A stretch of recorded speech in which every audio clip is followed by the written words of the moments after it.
May baon din ako dito. Tinapay.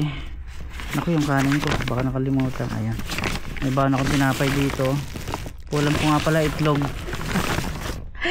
Kanin at pritong itlog. Uy, masarap magtrabaho ngayon kasi sweldo. May ano tayo, may motivation tayo. Pagpadala na rin nga pala ako sa bahay kila Betchay, sa mga bata. Kompleto na yun dun. Allowance nila, pambaon, at syempre pang abot-abot dun sa kapatid ko, sa nanay ko.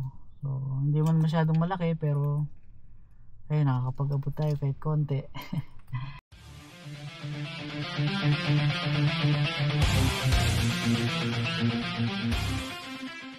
Yun mga kapinboy, pasok na tayo. Alis din si Kuya Alex. Magkasunod lang kami. May pupunta niya ata siya, may bibilin. Ay mga kapinboy, papasok tayo ng 2:30. Ay.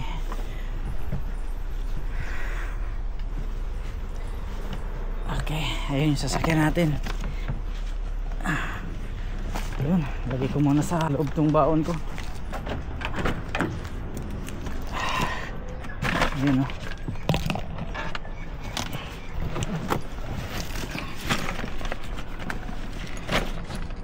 Pasok na naman, maghahanap buhay na naman tayo. Yeah. Ayan, umalis na si Kuya, ako naman susunod. At alas 2 na yata rito. Alright, mga kapinboy, yun o, pasok na. At ano bang araw ngayon? Miyerkules. Uy, payday. Ang saya. May ipapadala na naman ako. May pambayad na naman tayo tuition. At sweldo pa lang ngayong Miyerkules. So yung Miyerkules yung sweldo namin. So ayun. pagdating ng sweldo, ipapadala agad yun mga kapinboy. Dahil magtutuition ang aking mga Junakis. Ganon din ako. Bayad din ako ng tuition ko. At syempre konsumo 1 linggo. So magtitira lang tayo ng konti dahil kailangan natin magpadala. Yan ang buhay OFW. Yan, laban lang mga ka-OFW, mga kapinboy. Tara na. At baka mapakwento na naman tayo, malilate ako. Alright. Yun. Ayos, let's go. Alas 2, eksakto. Meron pa tayong gas, medyo mataas pa. Kasi nagpakarga ako ng nakaraan 20. 20-20 lang 1 linggo, minsan 30. $30. Unleaded. Yun mga kapinboy, sana makita. Pasok na tayo. Hindi pwede magradyo. Alas 11 uwi. At hating gabi na. Ayos lang dahil ano naman, tapos na yung school holiday dito. Tapos na yung bakasyon ng mga bata, kaya hindi na masyadong busy sa trabaho. Pero marami pa rin ginagawa syempre dahil todo linis lahat. So ay mga kapinboy, tara na. Let's go.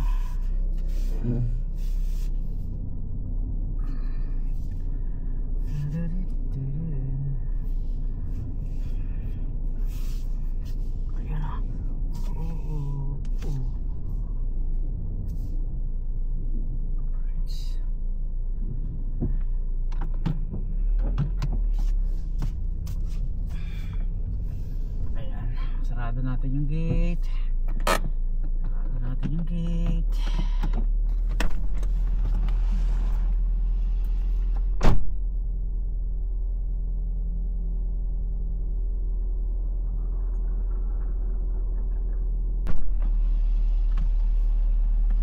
Ayan. Let's go. Tara na. Huwag kalimutang ilak ang sasakyan, seatbelt. Laging magkakasunod yan. Lagi ko nilalak na pagpasok ko ng sasakyan. Matik ka agad yan. Tara na mga kapinboy. Wala ba nakalimutan? Gradyo, hindi pwede. Tara na. Okay, let's go.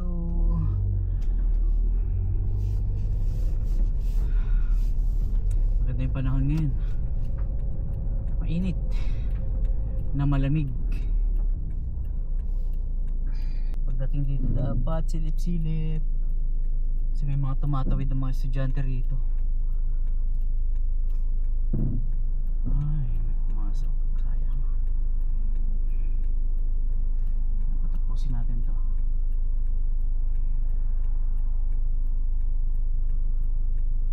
Yun, pagkataas nito, let's go. Alright, ratsada na, babiyahin na at magtatrabaho na tayo.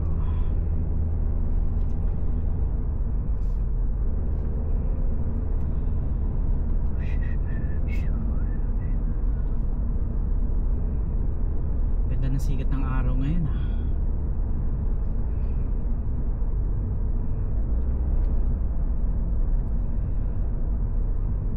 Kakaliwa na tayo rito. Tapos maganda dumaan dito. 30 lang dito.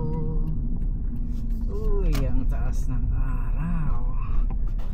Yun lang, sikat.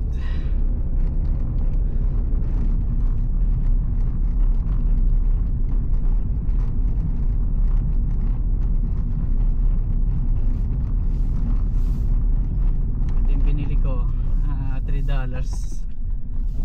cover ng manibela. Gusto ko rin yung kulay kulay blue.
Nalaglag yung camera.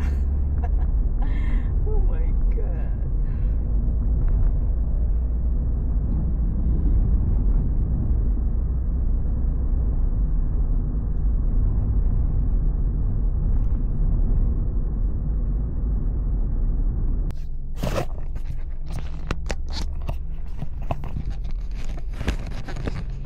Yun, naikabit ko uli. Nalaglag eh. Nalaglag. Bumitaw dun sa pagkakatali.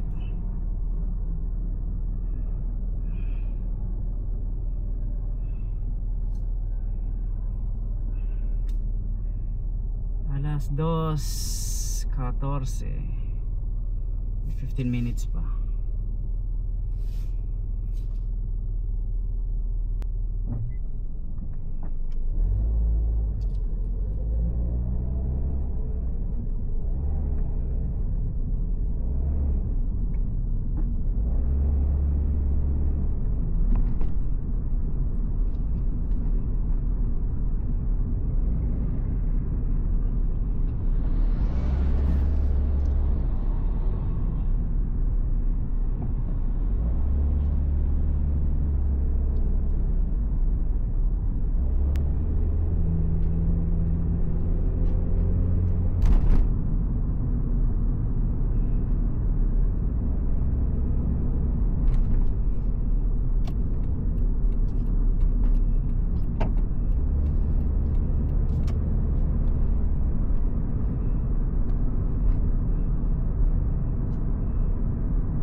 Dito na tayo.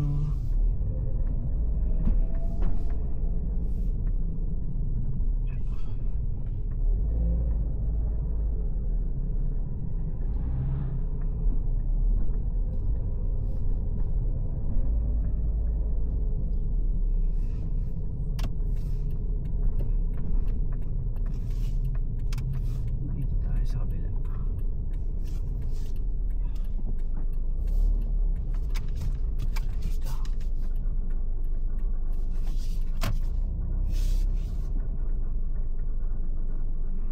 Malayo. Mali.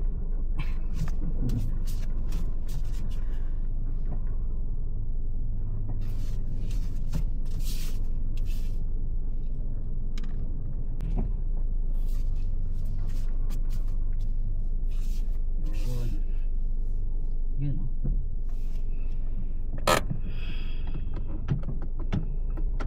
Ayan, dito na tayo.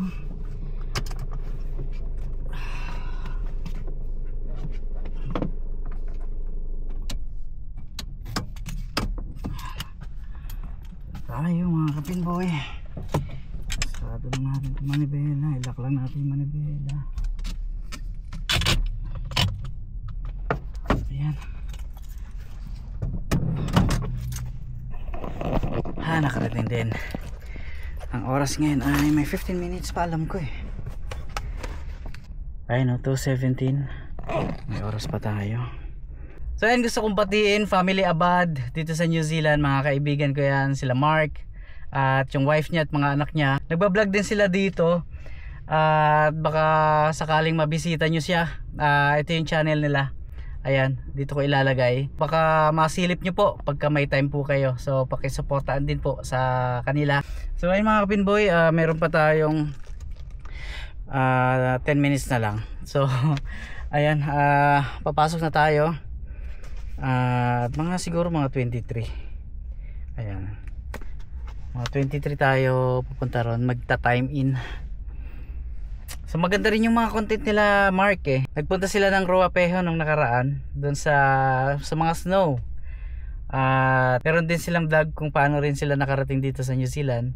So kung gusto nyong, kung interesado kayo sa mga ganong content, yan, supportaan nyo yung Abad Family New Zealand. So ayun mga kapinboy, papasok na tayo at 21 na, so sakto na to. Ayan, so double check ko lang lahat to para wala tayong maiwanan, baka ma-discharge tayo mamaya pagka nakabukas pa yung headlight. Ayos, ay headlight, park light tsaka signal. So yan, naka off naman yung radyo, ayos na. Lagi kong dino-double check at mahirap na. Ay mga kapinboy, ayos na. Tara, pasok na tayo. May baon din ako dito, tinapay. Naku, yung kanin ko baka nakalimutan. Ayan, may baon ako tinapay dito. Kulang ko nga pala itlog. Madali ang luto, kanin at pritong itlog, madalian lang to. Kasi nga tinutukan ko na naman yung pag-aaral ko kanina. So ayun mga kapinboy, tara na, pasok na ako at baka malate pa tayo.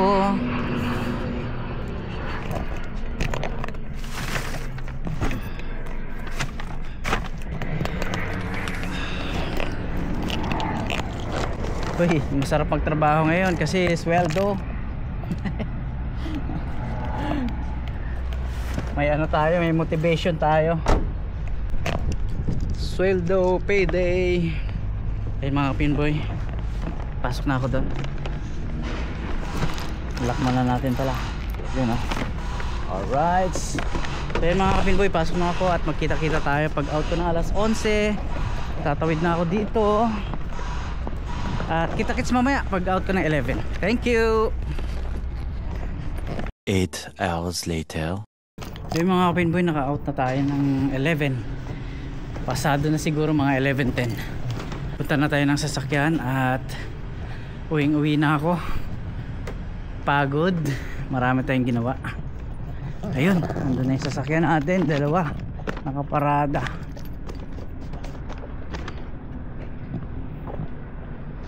May kasama, abuti naman may kasama pa, hindi nag-iisa yung sasakyan ko rito. Ay mga kapinboy, nandito na tayo, pauwi na tayo at sobrang lamig, grabe. Bakit may ilaw to? Ayun, may ilaw yan eh, napunta sa gitna. Ayan. Alright, buksan muna natin para kita tayo.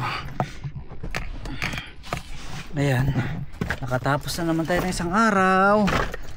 Ayun, karaos na naman. Wala na masyadong naglalaro, wala na masyadong customer kasi may pasok na sa school. Pero nung mga 2 linggo sigurong bakasyon, yan, puno lagi yan hanggang ganitong oras, ang dami pang tao. So ayun mga kapinboy, pauwi na tayo at i-off ko muna to. Focus muna tayo sa pagdadrive. Ayan, so wag niyo pong kalimutan paki-subscribe po o paki-suportahan yung mga kaibigan ko, si Mark Abad na nagbablog din dito. Suportahan po, kung may time po kayo, paki-subscribe na rin po. So maraming salamat po, babayahin muna ako. Kita-kits na lang po sa bahay pag nandun na ako sa gate namin at medyo madilim na. Talaga namang pwede ko rin naman sigurong isabit ko na siguro dito para mahaba-haba yung vlog natin ngayon, dahil ang vlog natin ngayon ay pagpasok at pag-uwi lang ng trabaho ni Pinboy. Ayan yung vlog ko ngayong araw na to. Ayan, tara na. Naglangis ako sa lanes ngayon, lanes 1 to 12. Yun, naglinis ako ng mga yun, yung mga ball rack, yung approach, yung gutter. So Monday, Wednesday, tsaka Friday ko ginagawa yun, 3 times a week. Tapos yung duty ko naman sa bumper car weekly yun, tuwing Monday. Ayan yung duty ko nun. Ay, hindi ko na makita itong ano.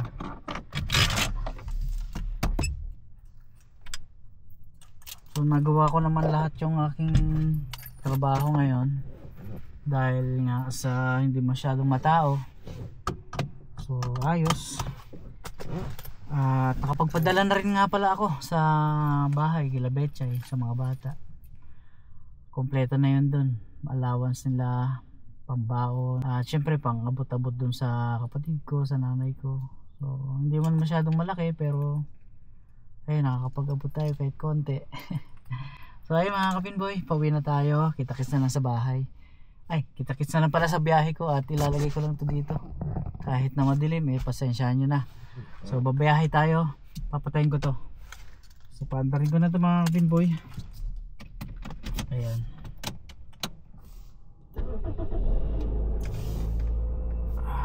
Sindihan na natin itong heater natin. At malamig.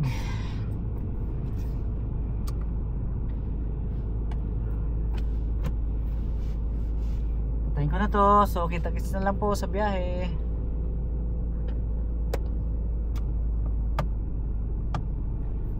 Ayan. Painitin lang natin saglit.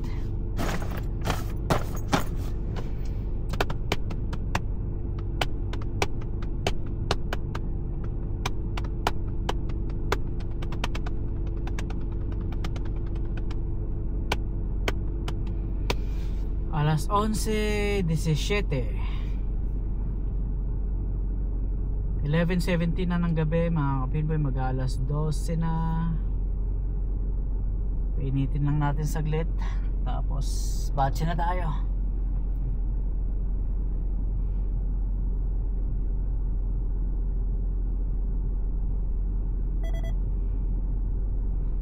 Yan, pwede na siguro.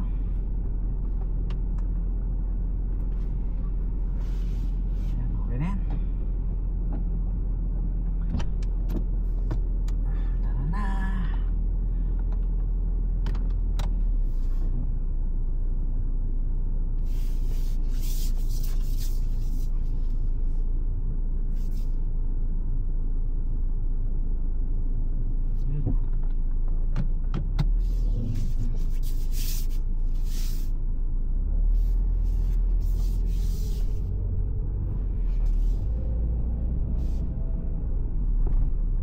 Sarado na ang time zone, patay na yung signage.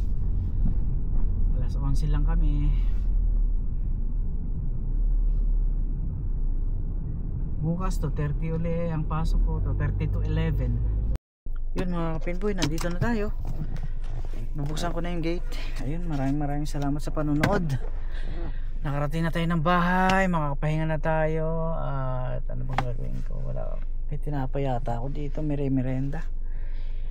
Tama, maglalaga ako ng itlog ngayon. May itlog pa akong tira doon. Lalaga ako. Tapos yan, merienda. Para ako nagugutom. Kumain naman ako kanina. Tinapay nga lang pala kinain ko. Hindi ko pala nakain yung kanin ko. Yung itlog na ulam ko, pinalaman ko doon sa tinapay. Naka siguro ako. Yung parang maliliit na ban, siguro naka-4 ako. Hindi ko nakain yung kanin ko. Bukas na lang tayo mamimili. Bibili ako ng mauulam bukas sa Pack and Save. Kaya mga kapinboy, nandito na ako sa bahay. At maraming salamat po sa panonood. Salamat po sa suporta kahit na medyo madalang-dalang ako mag-upload. Maraming salamat pa rin po sa mga nanonood at sumusuporta ng YouTube channel ko. So itutuloy-tuloy ko po ito kahit na pa isa-isa. Pipilitin ko po. Kagaya ngayon, pagkatapos ko na ito, i-edit ko naman ito mamaya-maya lang. Pagka naka-merienda na ako, nakakain na ako. So ayun mga kapinboy, maraming salamat po ulit sa inyo. Hanggang dito na lang po. At magkita-kita po tayo sa mga susunod kong mga videos. So maraming salamat po. God bless. Thank you po.